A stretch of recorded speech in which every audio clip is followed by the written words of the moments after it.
Bonjour, c'est Gilles du site boursicoté.com. Voici l'analyse technique des principales paires de devises du marché Forex pour cette journée du vendredi 20 décembre 2013.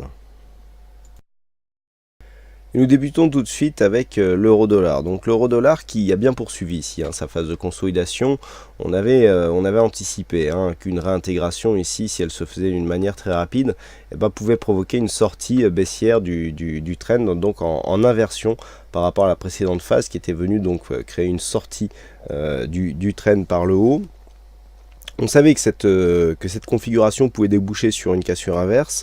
C'est ce qui est en train de se passer. Je dis bien c'est ce qui est en train, puisqu'avec cette phase ici, cette attaque sur le support n'est pas assez ample pour valider ici une cassure de celui-ci. Et donc on marque ici un rebond technique sous l'influence ici d'indicateurs RSI et stochastiques qui sont en surachat. Un retournement ici du MACD qui vient appuyer ce mouvement. Quoi qu'il en soit, par rapport à cette phase de baisse que nous avons eue qui a créé une forte exagération baissière avec cette bougie quasi hors bol ici en rouge qui crée un petit retournement, on réintègre les bols, on vient chercher un point bas et ensuite on rebondit. Le rebondi ici vient marquer un contact avec la moyenne mobile 20 exponentielle, donc pour l'instant on est tout à fait dans un cas typique et donc dans un schéma de prise de position en vue de jouer la continuité de tendance baissière. Mais surtout, ce que je voulais vous signaler sur cette analyse, c'était ici le point bas que nous avons eu. Alors ce point bas, il se situe à 1,3625,2. Alors ça, c'est le point bas que nous donne IG Market sur une autre plateforme sur laquelle je trade aussi. Eh bien, nous sommes à 1,3624,4. Alors, ça ne change pas grand-chose. Il y a 0,8 pips. Et pour ceux qui suivent un petit peu les analyses écrites de l'euro-dollar, eh bien, je donnais un objectif de consolidation à 1,3623. Alors voilà pourquoi je vous disais que ce n'avait pas trop d'importance finalement la différence de plateforme, puisque que ce soit un 36-24-4 ou un 36-25-2, eh bien l'objectif n'est pas atteint, mais ça s'est joué vraiment à pas grand chose, puisque depuis la cassure ici, eh bien l'objectif était tout simplement cette zone qui correspond ici à la zone de point haut que nous avions sur cette phase. Et donc depuis la cassure, eh bien personnellement j'avais anticipé un retour ici sur cette zone. Alors le retour ne s'est pas fait directement, il y a encore le temps pour qu'il se fasse, mais comme on le disait ce matin au sujet de ce trade, quand on fait de l'analyse technique, c'est vrai qu'on peut considérer que la zone est atteinte. Par contre, lorsque cette zone constitue un objectif de trading, eh bien là il est loupé. Donc pour l'instant on verra bien s'il reviendra dessus, mais en tout cas, dans l'optique, je dirais qu'effectivement la consolidation est confirmée telle qu'elle avait été anticipée, mais même si l'objectif n'est pas atteint, mais là on est sur du moyen terme, vraiment dans l'épaisseur du trait, puisque que ce soit un 24 ou un 25, on est vraiment à 1 ou 2 pips d'écart par rapport ici à cette zone de point haut. Donc pour l'instant nous avons un rebond technique qui vient ici marquer un contact avec la moyenne mobile 20 exponentielle, ça c'est un fait, donc ça peut être considéré comme une possible prise de position ici à la vente en vue de jouer ici une continuité du signal. Pour l'instant, nous n'avons aucune confirmation en ce sens. En tout cas, si c'était ce schéma qui devait être respecté, eh bien, on aurait bien ici une phase de hausse qui crée un dépassement haussier du trend montant, avec ici une traversée qui se fait d'une manière très rapide. Première attaque ici, là aussi, nous pouvons considérer que nous sommes dans l'épaisseur du trait du point de vue de cette attaque baissière. Rebond technique, moyenne mobile 20 exponentielle, et donc là maintenant, si on casse et que l'on vient chercher ici cette zone de support, nul doute qu'elle devrait céder assez facilement. Autant nous étions survendus ici sur ce contact. On le voit bien ici avec des RSI stochastiques qui sont survendus alors même que nous essayons de franchir à la baisse un élément technique majeur.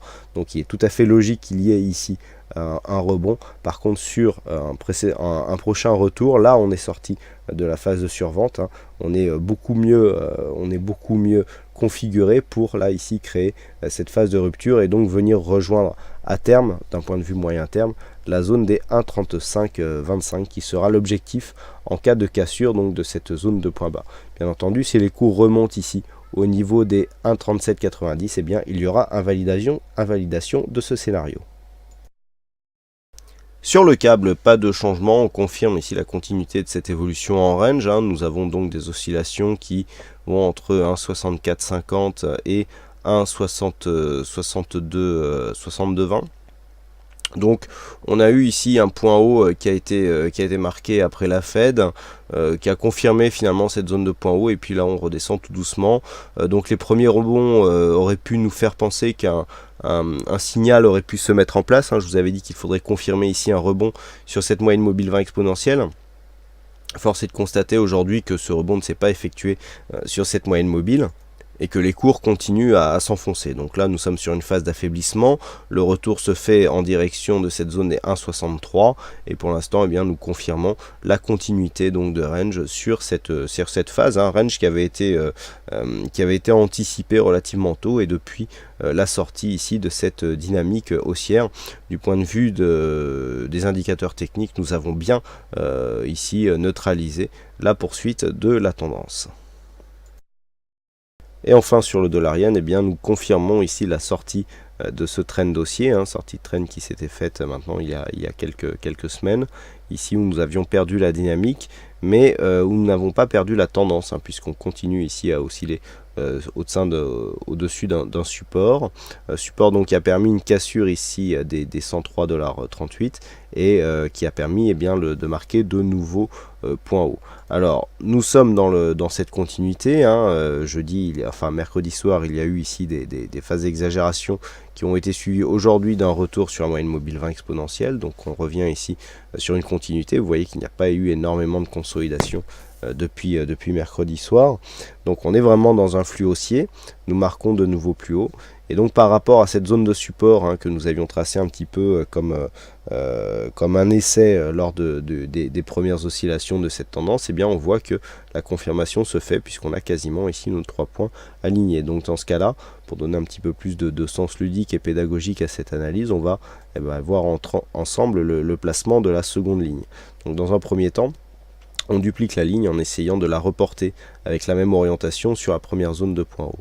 Là voilà, nous observons que l'amplitude ici se fait de plus en plus grande par rapport à la ligne. Donc là nous avons quelque chose de légèrement divergent, un petit peu comme un biseau, et il va falloir en tenir compte. Donc on va repositionner cette ligne donc en cherchant ici le 2 points de contact. Donc on a un premier point de contact ici, on cherche le deuxième. Et donc sur ce deuxième point de contact, on va venir faire différents tests ici sur des points significatifs. Voilà, on voit que celui-là donne de bons points. On prend toujours les points les plus écartés possibles, hein, puisque si on les prend trop près, après ça crée un effet de glissement sur les cotations qui sont plus loin. Donc pour avoir le plus de précision possible, il faut prendre les points les plus éloignés. Et donc là nous avons des points qui sont relativement bien alignés.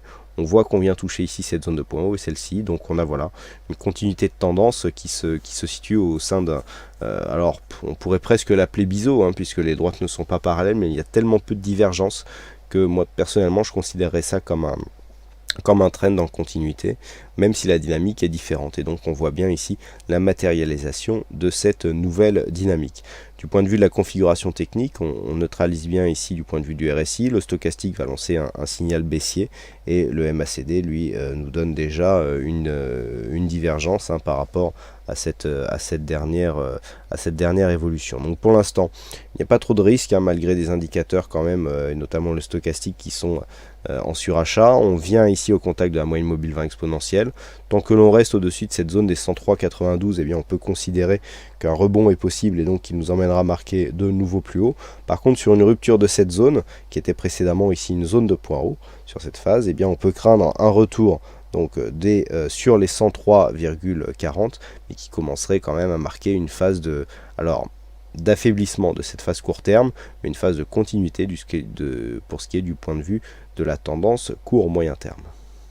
Voilà donc ce que nous pouvons dire sur l'analyse technique de ces principales paires de devises du marché Forex. Il ne me reste plus qu'à vous souhaiter à toutes et à tous une bonne soirée, bonne chance dans vos prochains trades. Et on se retrouve donc dès la semaine prochaine pour d'autres analyses techniques en vidéo. Bonsoir à tous.